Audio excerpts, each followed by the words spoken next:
Mrs. Devi had 27.75 kg of sugar. She bought 9 more packets of sugar. Each packet contained 12.25 kg of sugar.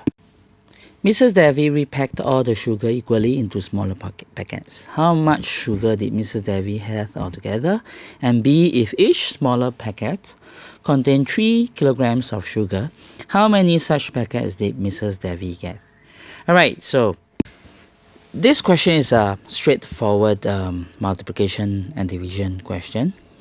Alright, and addition questions, because so you don't have to draw a model, because all the values are already given to you. Alright, so Mrs. Devi bought 9 more packets of sugar, and each packet contained 12.25 kilogram of sugar. So here you can simply just take, okay, we'll be doing A. Alright, 12.25 kilograms times 9. Okay, that will give you 110.25. Okay, this is how much extra she bought. Alright, so she had 27.75 kilogram at first, so you're just going to take this extra 110.25 kilogram and then add to what she already had at first, which is 27.75 kilograms. Alright, so that will be 138 kilograms. Alright, so that will be the answer for A. This is how much she had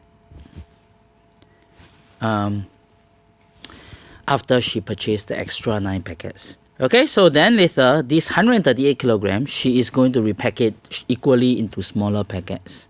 So what we're going to do is take the total 138 kg, alright, and each of them is, okay, you look at question B, section B, they say if each smaller packet contains 3 kilograms of sugar.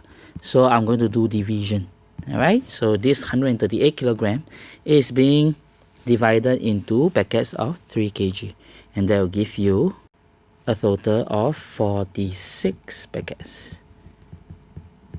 Okay, so that will be the answer. So straightforward, no need for model. Alright, the model wouldn't help much. Okay, so do not think that every single question needs model. In fact, some students are so sure that every single question needs model, that when they draw the model, they actually can't solve the question because they only look at the model, but actually the values are already given to you. And that's actually, in such a case, that model doesn't help. In fact, it did more harm than good. Alright, so for questions that are straightforward like this question 10, do not need to use model.